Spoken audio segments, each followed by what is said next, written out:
那就把它折成纸船。世子，别逃了，没有路了。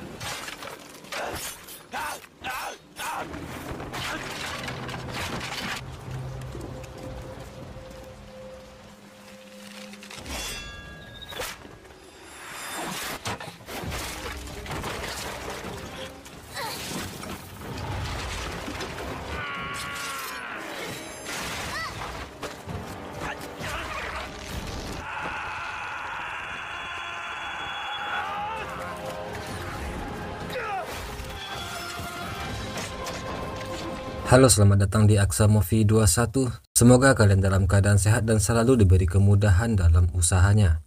Kali ini saya akan menceritakan bagian ketiga dari film novelan Eagle Flag. Agar tidak berlama-lama, berikut rangkumannya.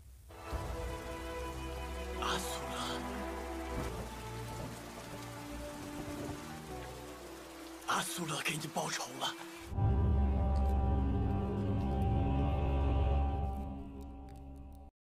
Setelah sebelumnya Gui Chen bersama Yuran dan Jie membunuh monster Chia, Gui Chen kembali ke kamarnya dan membayangkan melihat Suma, dan berkata jika dia telah membalaskan dendamnya. Sementara itu Nona Su melaporkan kepada Bailey Jinghong apa yang telah terjadi sebelumnya. Kaisar menyadari untuk pertama kalinya jika putra mahkota King yang lebih dari yang dia kira. Dia memerintahkan agar Nona Su selalu berusaha mendapatkan kepercayaan dari Gui Chen. Yuran mengunjungi Gui Chen. Dia penasaran dengan orang yang mereka bunuh pada malam sebelumnya. Gui Chen berkata jika itu untuk membalaskan dendam kematian temannya. Dia lalu menceritakan mengapa dia harus membalaskan kematian Suma.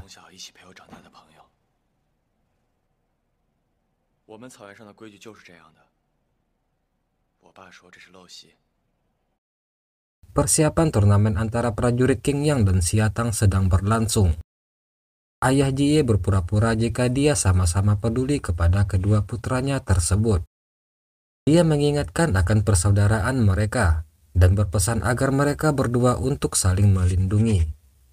Chang Ye sepertinya tidak ingin mengakui jika Jie adalah saudaranya, di mana di matanya Jie tidak lebih hanyalah seorang anak selir.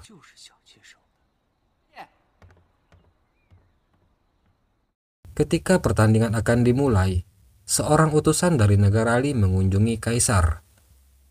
Kedatangannya adalah untuk menawarkan gencatan senjata. Utusan itu berkata jika negara Li akan menarik pasukannya apabila Kaisar menyerahkan 15 wilayah milik kerajaan Xiatang. Tentu saja persyaratan itu ditolak oleh Kaisar Bailey Jinghong. Kerajaan Xiatang tidak pernah takut dengan ancaman negara Li.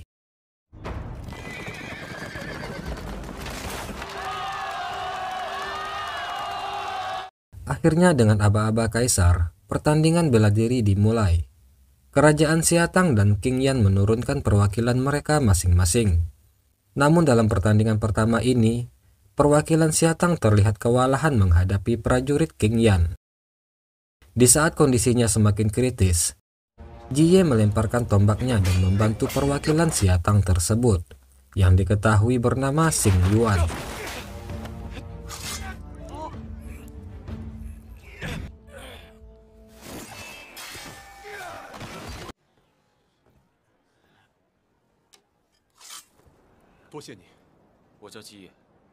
Karena campur tangan Jie dalam pertandingan, maka pertandingan pertama tersebut dimenangkan oleh King Yan.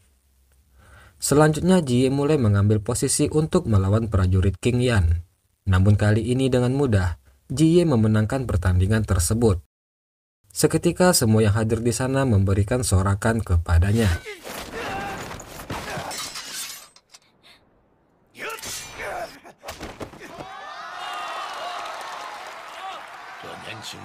Bailey Jinghong yang melihat Jie mengalahkan prajurit King Yan dengan satu serangan, dia lalu bertanya mengenai identitas Jie dan memberikan banyak pujian kepadanya.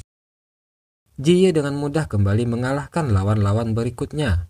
Bahkan dalam pertandingan perang berkuda yang menjadi kebanggaan klan King Yan, Jie pun juga mengalahkan pejuang dari kerajaan King Yan tersebut.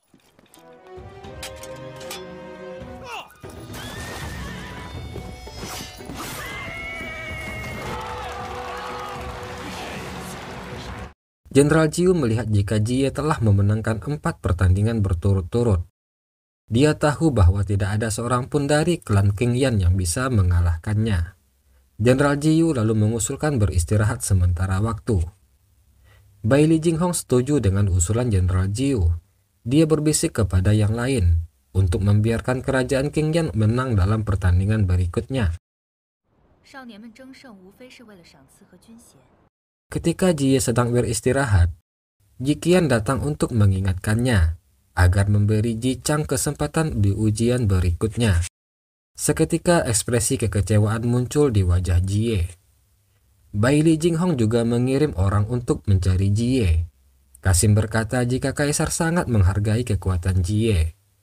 Dia akan menjadikan Jie sebagai pejabat Istana Timur dan membiarkannya untuk mengikuti pelatihan di Akademi Ji. Namun demi hubungan baik antara kedua negara, Kaisar berharap jika Jie sengaja kalah dalam pertarungan berikutnya. Setelah mendengar kata-kata tersebut, Jie terlihat sangat putus asa. Tepat ketika Jie berencana untuk menuju lapangan pertandingan, Zheng Ke bersama pelayannya menghentikan Jie dan memukulinya.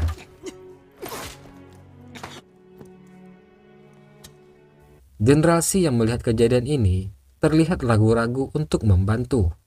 Beruntung tidak lama kemudian, Gui Chen tiba menghentikan kekejaman Zheng Ke dan pelayannya.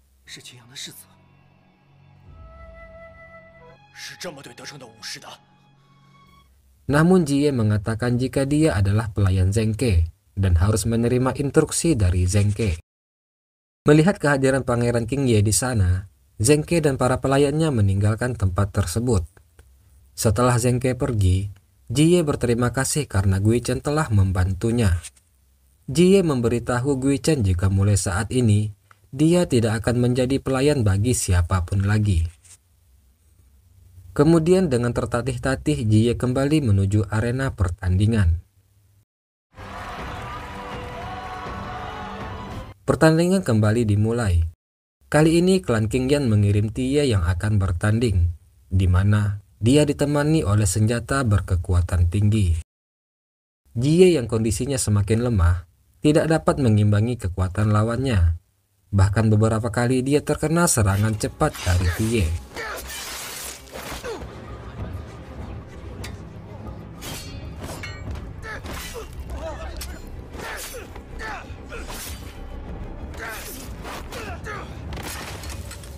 Namun Jie mengabaikan cederanya itu. Dengan tekad yang kuat, Jie berusaha mencari peluang untuk melepaskan serangan. Pada saat terakhir, Jie melihat kelemahan pada lawannya. Dengan sekali serangan, Jie berhasil melumpuhkan lawannya dan memenangkan pertandingan.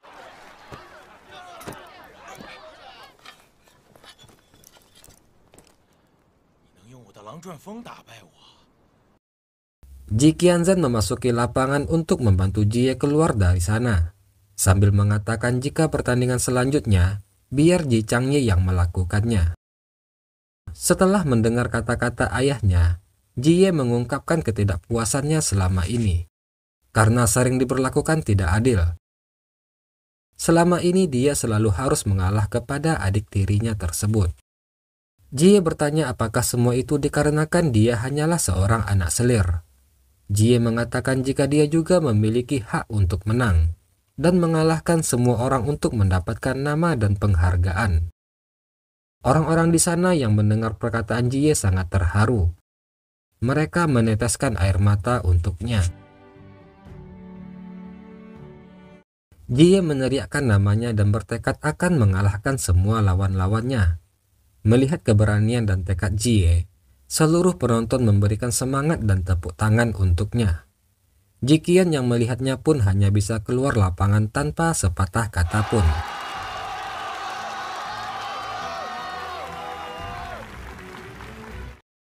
Di tribun penonton, Bai Lian menghadap Kaisar dan meminta kesempatan baginya untuk bertanding. Oleh sebab itu, Kaisar berencana untuk menarik Jie dari pertandingan. Namun Jenderal Xi berkata, jika hari ini adalah saatnya untuk menunjukkan moral kerajaan Xiatang. Jika Jie diturunkan, itu akan membuat orang-orang merasa bahwa pertandingan ini hanyalah permainan keluarga kerajaan. Bailey Jinghong mulai berpikir, dan akhirnya dia mengikuti saran dari Jenderal Shi.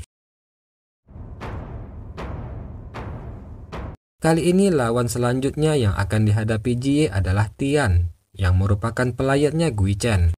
Sekaligus lawan terakhir yang harus dihadapi Jie untuk memenangkan pertandingan. Jie melihat cincin rahasia yang dia ambil secara diam-diam. Dia mengingat kembali apa yang diajarkan Tianzan sebelumnya. Dengan menggunakan jurus yang diciptakan oleh kakeknya, Jie mengerahkan tombaknya dan mengalahkan musuh dengan sekali serangan.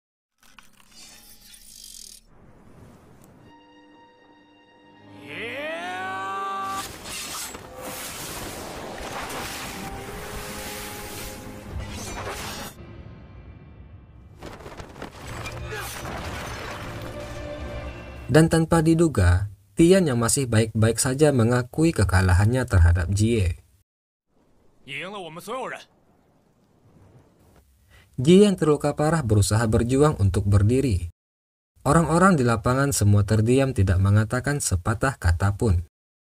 Jenderal Jiu terlihat kecewa dengan kekalahan Tian. Dia meninggalkan tempat duduknya dengan perasaan kesal. Begitu juga Kaisar Bailey Jinghong, yang pergi tanpa memberikan ucapan selamat terhadap Jie. Hanya Gui Chen yang bertepuk tangan untuknya. Yuran turun ke lapangan mendatangi Jie. Keduanya saling melemparkan senyuman. Namun Jie tidak bisa menutupi kesedihannya, karena lagi-lagi dia merasa tidak dihargai.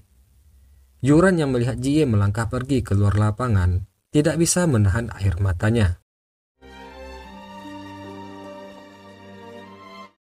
Jenderal Jiu sangat tidak puas dengan keputusan Tian mengakui kekalahan terhadap lawannya. Untuk menutupi rasa malunya, Jenderal Jiu menyuruh Tian untuk membunuh dirinya sendiri. Beruntung Gui Chen datang tepat waktu dan menghentikan Tian untuk melakukan hal konyol tersebut. Kepada Jenderal Jiu, Gui Chen berkata jika Jie adalah lawan yang patut dihormati. Kekalahan Tian tidak menghilangkan martabatnya sebagai prajurit. Namun Tie masih tidak percaya jika saudaranya itu kalah dari Jie. Yang akhirnya Tian mengungkapkan kebenarannya, jika ternyata Gui Chen lah yang memintanya untuk sengaja mengalah.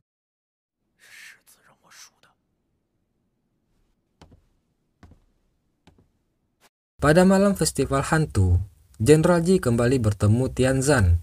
Melihat jurus tombak yang dilakukan Jie di pertandingan sebelumnya, Jenderal Ji tahu jika Tianzan lah yang mengajari Jie. Jie adalah keturunan Jiyin, mantan ketua organisasi Tianku. Dia curiga apakah Tianzan berencana merekrut Jie masuk ke dalam organisasi. Tianzan berkata jika dia hanya mengajarkan jurus tombak kepada Jie. Dia merasa bahwa hati Jie terlalu kesepian, tidak cocok untuk bergabung dengan Tianku. Kedatangan Tianzan ke kota Nanhuai sebenarnya untuk menemukan pedang kuno Changyun. Namun Chengyu dari aliran hitam juga mengirim orang ke Nanhuai untuk menemukan pedang tersebut. Setelah Tianzan mendengar berita tersebut, seketika wajahnya berubah. Dia merasa harus mendahului Chengyu menemukan pedang tersebut. Setelah pertandingan, Jie yang terluka berjalan di sebuah pasar. Karena cederanya yang cukup parah, dia pun terjatuh tak sadarkan diri.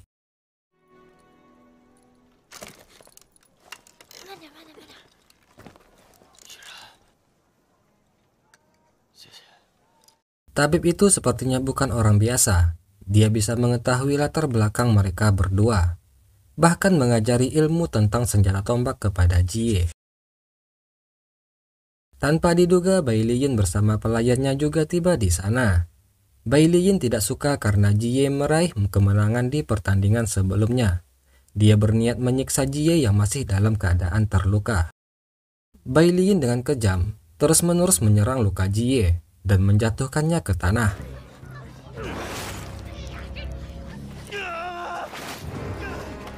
Setelah puas menyiksa, Bai Liyin berencana untuk membunuhnya. Pada saat krisis itu, Gui Chen bersama dua pelayannya pun datang ke sana. Bai Liyin tahu jika Gui Chen ingin menyelamatkan Jie. Dia lalu menantang Gui Chen bertarung dengannya. Jika dia menang, maka dia akan mendapatkan Jie. Gui Chen memperingatkan Bai Liyin. Dia berkata jika Jie adalah temannya dan teman klan Qingyan. Jika Bai Liyin berani melukai Jie, maka dia akan menjadi musuh klan Qingyan. Bai Liyin mulai ragu-ragu mendengar perkataan Gui Chen. Dengan perasaan kesal, dia dan pelayannya pergi meninggalkan tempat tersebut.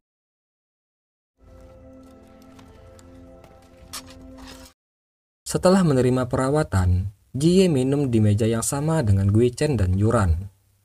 Gui Chen mengucapkan terima kasih karena sebelumnya Yuran dan Jie telah membantunya dalam pertarungan sebelumnya melawan monster Chia. Gui Chen berharap jika mulai sekarang mereka bertiga akan selalu menjadi sahabat dan saling melindungi di masa depan. Mendengar perkataan Gui Chen, Jie sangat terharu. Selama ini dia tidak pernah memiliki teman. Yuran yang melihat Jie larut dalam perasaannya, buru-buru mengalihkan pembicaraan. Mereka bertiga pun minum dan makan bersama. Untuk menemukan pedang kuno Changyun, orang-orang negara Chun mencari informasi di kota Nanhuai. Nona Su menyamar sebagai penjual informasi. Kepada pria tersebut, Nona Su mengakui jika dia adalah istri Zhu Changji, pemilik pedang Changyun. Mendengar kenyataan tersebut, sang pria menyerang Nona Su. Namun dengan mudah, Nona Su menghabisi mereka semua.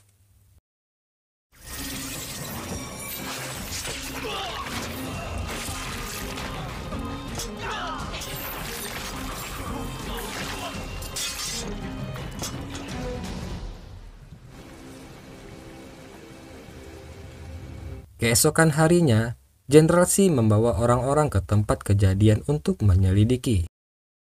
Bawahannya melapor jika orang-orang yang terbunuh semuanya adalah tentara yang terlatih. Mereka semua dibunuh oleh orang dan senjata yang sama. Setelah meneliti tempat kejadian, Jenderal Shi menemukan sebuah benda yang sangat dikenalnya.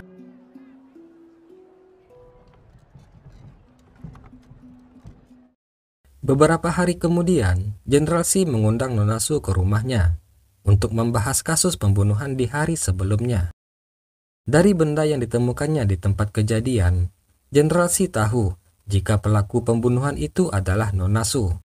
Nona Su yang melihatnya pun tidak lagi menyembunyikannya. Dia mengatakan kepada Jenderal Shi, jika para pedagang itu sebenarnya adalah orang-orang negara Chun yang mencari pedang Changyun. Oleh sebab itu, Nona Su membunuh mereka semua demi menjaga warisan suaminya.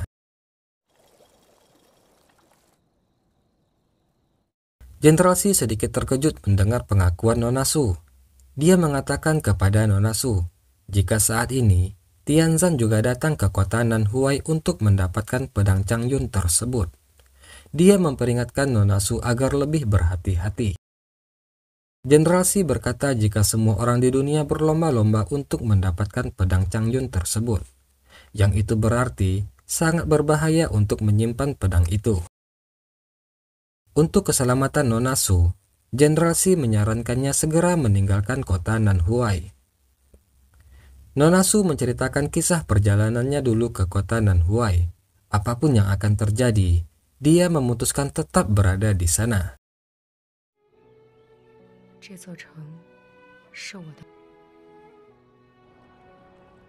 Oke, demikianlah bagian ketiga dari cerita novelan Eagle Flag. Mohon maaf jika terjadi kesalahan dalam penyampaian saya. Akhir kata, saya ucapkan terima kasih. Assalamualaikum warahmatullahi wabarakatuh.